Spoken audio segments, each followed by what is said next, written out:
Hello lurkers, hello archaeologists, and hello well-spoken rambler. I'm John Proxy, which, I mean, at least one of those groups should already know that, and I'm having a 13 Sentinels Aegis Rim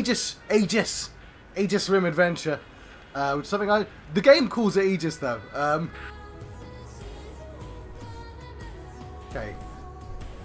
I'm gonna turn the camera this way. Okay, that's cool. That worked out. Let's load our game. Apparently this is a 20-hour game. I've got so many. I've got 162261 meta chips, which is a very satisfying number indeed. I don't think I should neither spend nor acquire any more. I've got 8 mystery points, and I've played for goddamn ages. Yes. Nice, satisfying palindromic number. Cleared.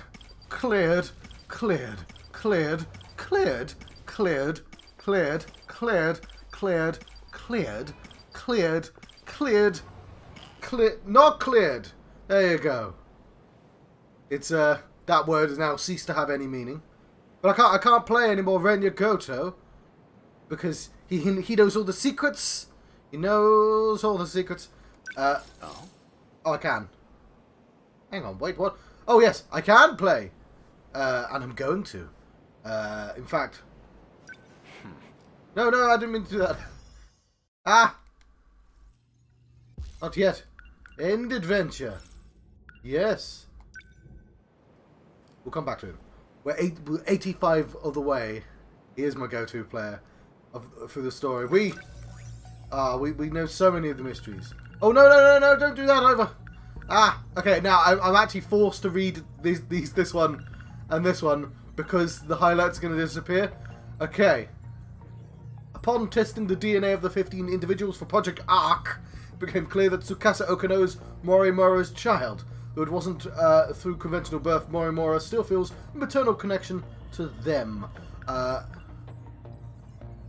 In order to view Ms. Morimura's logs, Gouto used Aoi Fuyusaka, who was unconscious from the shock of seeing a Sentinel in the 2065 ruins. He brought her to the UFO mainframe and used her biometric ID. Sorry, specifically with Tsukasa Okano, they present as both male and female. In the game's terminology, they call them a cross-dresser. Yes, I decided not to use that particular phrase. Well, I just did, but you know what I mean. Anyway, if we go into destruction, we're not allowed to play anymore until the last two are locked behind 100% of the story progress. We must. Oh god, let's not play intense. We must use our Gouto player. There we go. Toe. I'm going to break these glasses doing that. It's the headphones are not helping. Initiating metaskill analysis. This shouldn't take too long. Whoa. I'll send you the data once it's ready. That would be great. But I must say, this is a surprise. Okino-kun really managed to push this through? Integrating this half-coded thing into the control system? Thank you. No, well, Okino wanted to tell you that. Thank you. Okino-kun said that? He said the analysis wasn't complete yet. So he appreciates your help with all this. I see. Yeah. To look at you, anyone might think you were just a child. But you must be a truly exceptional individual. The message was Okino's, and I'd like you to know I'm grateful as well. Now, if you'll excuse me, I must return to the battle. Yeah, it's fair enough. That boy. So he appreciates me, does he? None of those characters were Okano.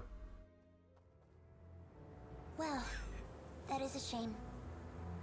This entire This isn't ideal, but you know too much. this entire game is built of anime bullshit. Goodbye.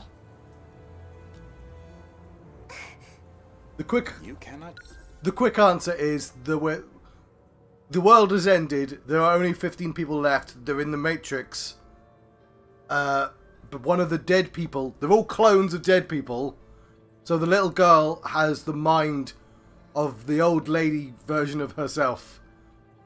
But she's dead already. And the little girl's... Okay, it got complex, quick. I need to grab... Hang on.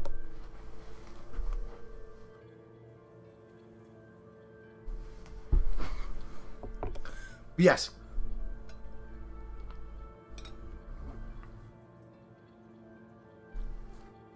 Shoot me with that gun.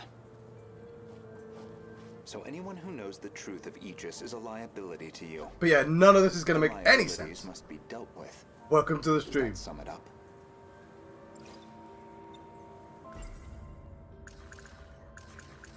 If Operation Aegis succeeds, a world reset will no longer be possible. This operation goes against Professor Morimura's agenda. She will stop at nothing to prevent it.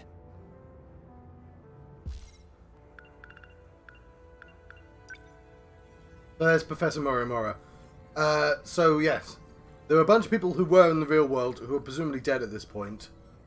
There's the characters you play as, and there are a bunch of AI constructs, which may or not be people from previous runs of the convoluted nonsense that is this game. But yeah. This refers to the humans who can control the UFO's mainframe. Those compatible have nanomachines implanted in their bodies.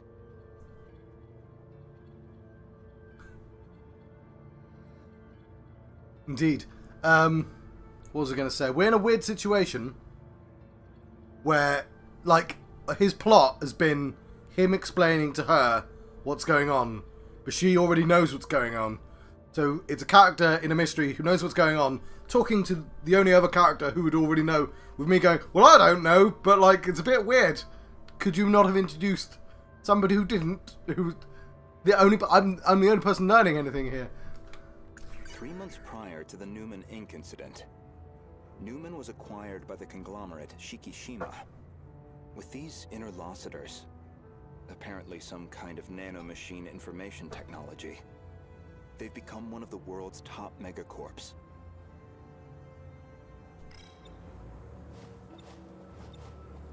Also, because, like, half the characters sort of look like cats, because they don't have any noses. I know cats have noses, but you know what I mean.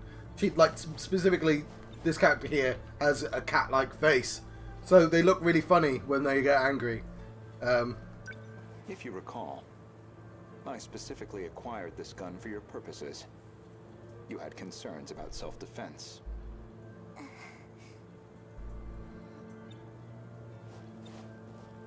Yes, so we learned recently that Chihiro was the secret murderer of adult version of herself. Not future old lady version. The worst designed character, adult version of herself. So it was a, like, who shot Mr. Burns situation. I can guess what happens next. Now you're going to use it to shoot me.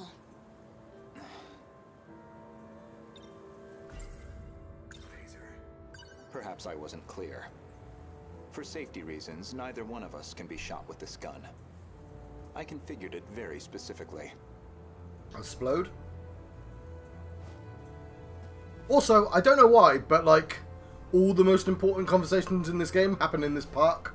The Park of Revelations. It's even got a swing of loneliness.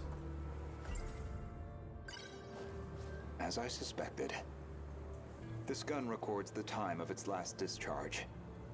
And that time looks to be a near match for Miss Morimura's estimated time of death. Which suggests you used this gun to murder her.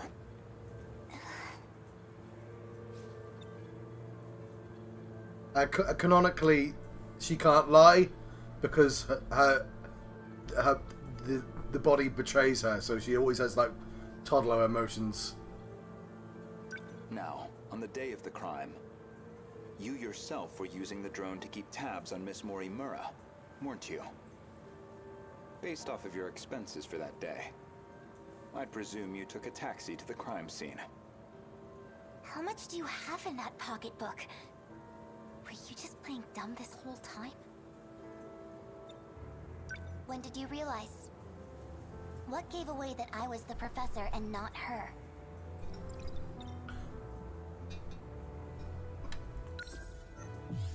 I'm not going to try and explain the entire plot because that would be impossible.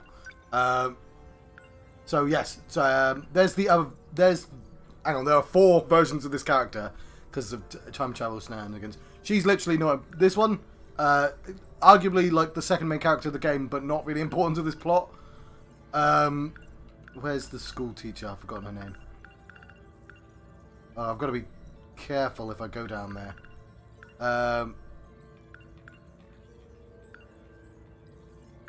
Okay, letter left to Takatoshi Hijiyama by Tsukasa Okano, who has disappeared. Okano prepared the message in the event that something might happen to him, explaining that he had tinkered with Hijiyama's body, shared Sentinel number 12 of him, and placed the activation switch on the left foreham. I was trying to avoid stuff, but alright, it doesn't matter. There's the teacher version as well, and that's the version that got murdered.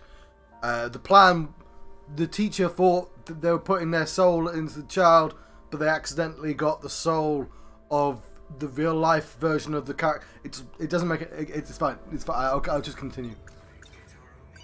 There was a specific moment. It was back when Miura found you here. You described Miura as an excellent design engineer. But the Miura of 2188 was the design engineer, not him. Did you dig that out of Renya Gouto's log too? No. That I learned through Miura, the AI of Sentinel number 17.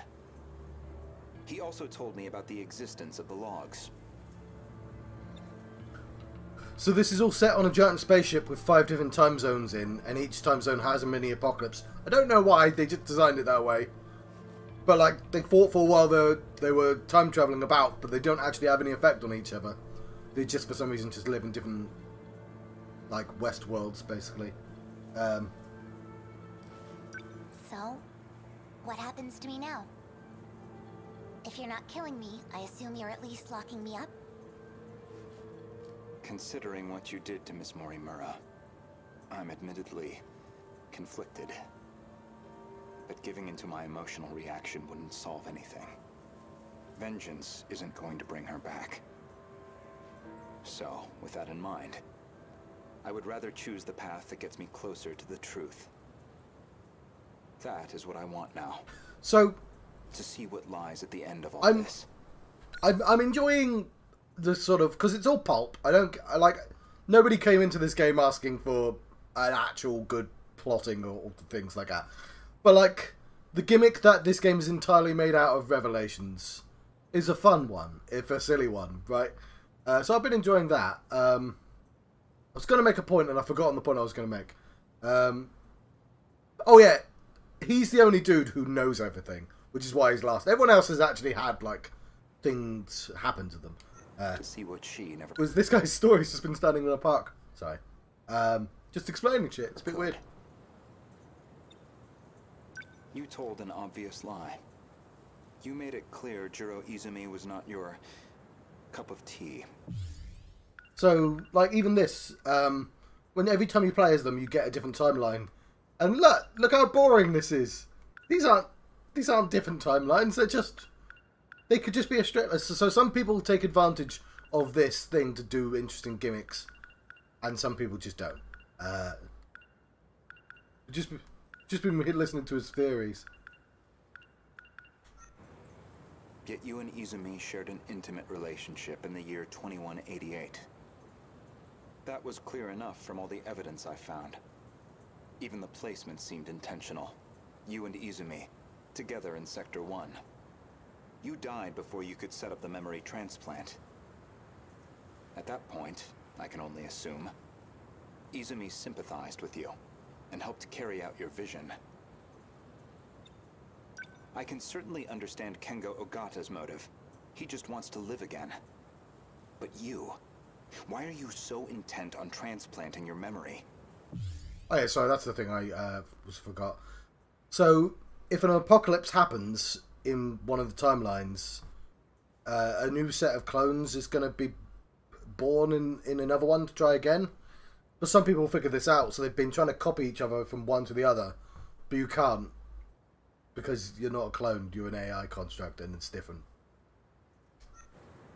Because there has to be a leader. Without someone to guide them, teams dissolve into fear, spite, resentment. It'd be the colony all over again. I see. As I suspected. Your devotion to this goal is inspiring in some ways.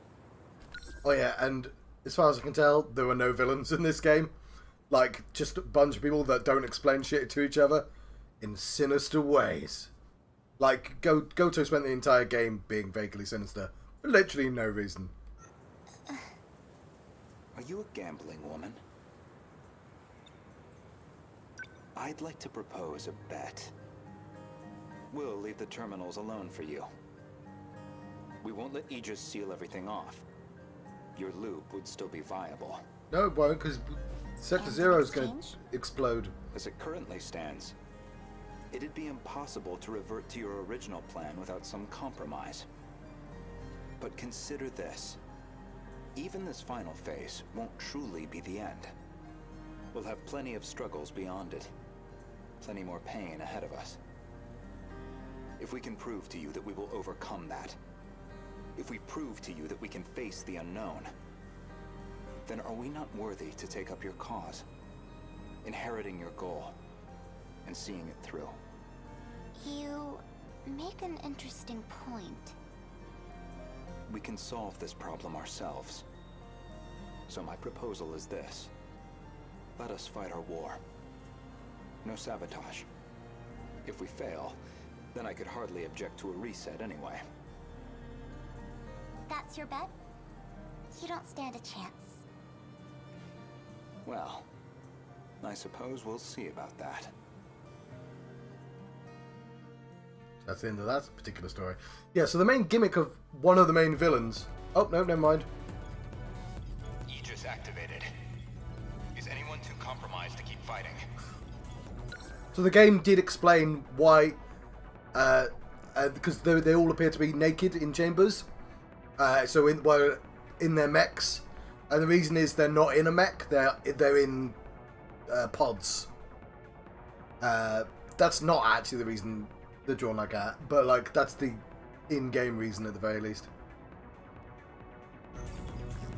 We've barely had a moment to breathe. The girls may be pushing their limits. Like, how did he get a... If he's never left his pod, how's he got a pair of glasses? I'm still okay. I can keep fighting. There are 3 terminals remaining. We can protect 2 of them with Aegis.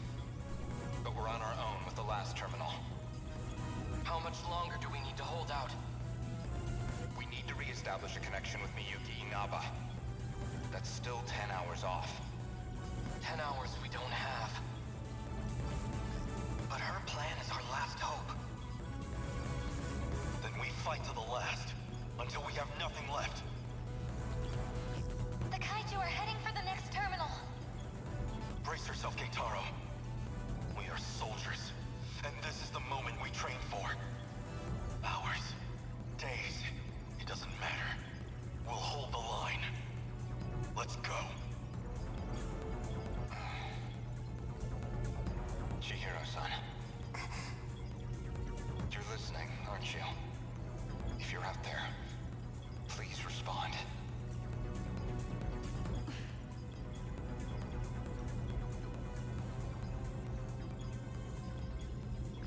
Chihiro-san. What is it now? You know a way to link up with the command ship. One that doesn't rely on its position, don't you? You're thinking of when I revised the decode. Right now, we need that shortcut. And this is where you reveal some new leverage over me. I can't wait to hear what log you found this time. No. This time, I'm asking a favor. You have to be joking. You do realize the position I'm already in? I do. Even still, all I can do is beg. I just want us to have a chance. This is the most idiotic... I lied to you, you know. Do you know which lie I'm talking about? Not this time. When I said I wasn't going to like you. Oh, You're an infuriating man, Renya Gouto. Chihiro-san. Ready? Everyone, listen to me. We can communicate with the command ship out of range. I'm realigning the 3 surveillance satellites to their relay positions. We should be connected soon. However, the satellites have to move outside their preset tracks. They'll enter the gravity well and plummet to Earth. Your connection will only last until they hit the surface. You'll barely have any time to do this. Am I clear?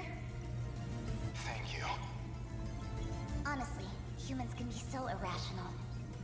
Though, I guess, I might be the most irrational one here. If you actually manage to pull this off, then I expect you all to take responsibility. Chihiro.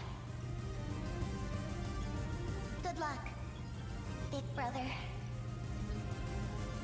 Almost So yeah, connected. if you're wondering where the bunny came Your from, only chance. his family gave her the bunny when they didn't know that she was Initiating secretly a future person.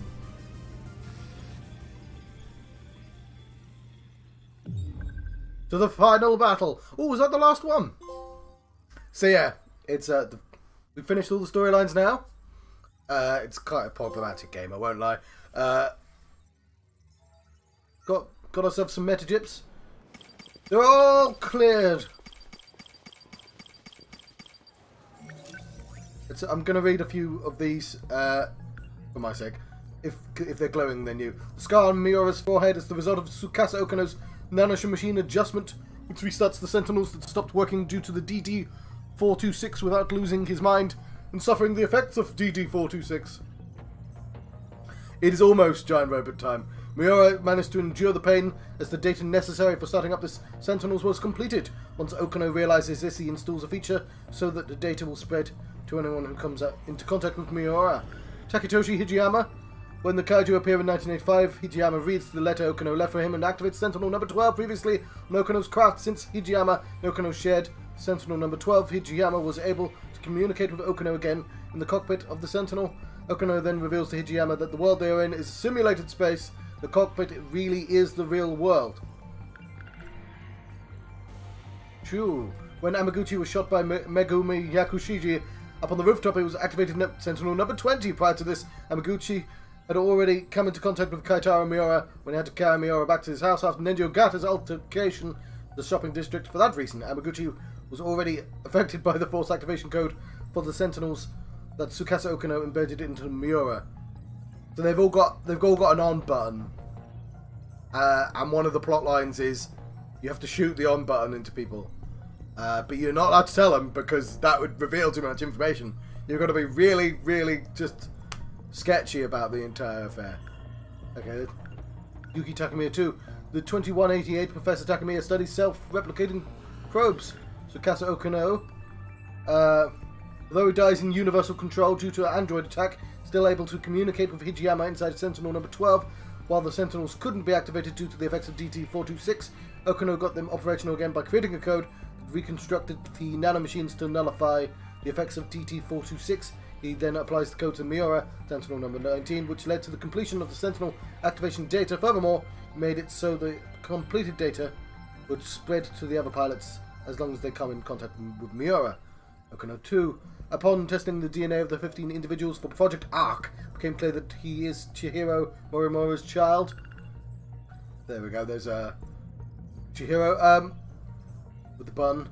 When 2188 Professor Chihiro Morimura's memories was restored to Chihiro, she witnesses the destruction caused by the kaiju invasion and the extent of the situation. It's deviation from her original plan for Project Arc. Chihiro decides that for her plan to succeed, she'll need a fresh start with a new world, devoid of all these problems and variables. although they are both Chihiro Morimura and her efforts to enable Operation Aegis were obstacles to the original plan, so Chihiro kills her. There's Miss Morimura. And that's the worst design in the game. Okay, so, and there's Fluffy. Thanks to Chihiro, she was able to evacuate Sector 4 battlefield and find refuge in Sector 4. This is the least important character in the game and everyone's favourite. Kengo Ogata, the father of 2188 Ninja Ogata, as well as the chairman of that Chiki Shikishima group. He died in 2187, but he left behind a simulated AI construct of his personality. He's responsible for manipulating Professor Morimura and pressing Project Arc forwards, I guess this is the main villain, to revive himself with the use of the inner Lositer and cloning technology on the New Earth. The automated factory. Chihiro used the senior admin ID in the UFO's mainframe to stop the automated factory from producing kaiju. Inner Lositer. Recognize that design. 80% of the inner Lositer memory is used to supply sensory data to their users. This ensures that whatever happens in the simulated reality feels real to them. D426? In 1945, DD426 was successfully disabled thanks to Okino's nanomachine reconstruction and Kaitaro Miura's efforts. Control key. Oh shit, there's loads to read. Oh fuck!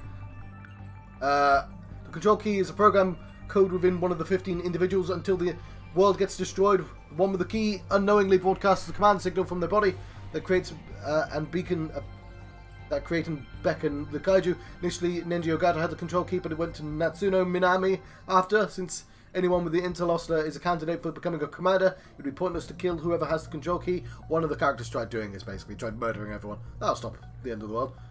Just kill everyone left in it. Another candidate would simply become the next commander. The Daimos avoid the sector with the commander and control key when they attack. This is why Sector 5 was destroyed before Sector 4, which housed the commander. And finally the probe, because I can't bother to read anymore. Inside the probes are infrastructural storage cells called memory cubes, which allow the probe to compare itself to nearby probes and use them as template for repairs. If a probe can't be repaired, then it dies, as a biological organism would, and others move on. The probe that departed Earth with the DNA data of 15 individuals surveyed an extremely wide range, replicating themselves infinitely until they found a new planet that humanity could inhabit.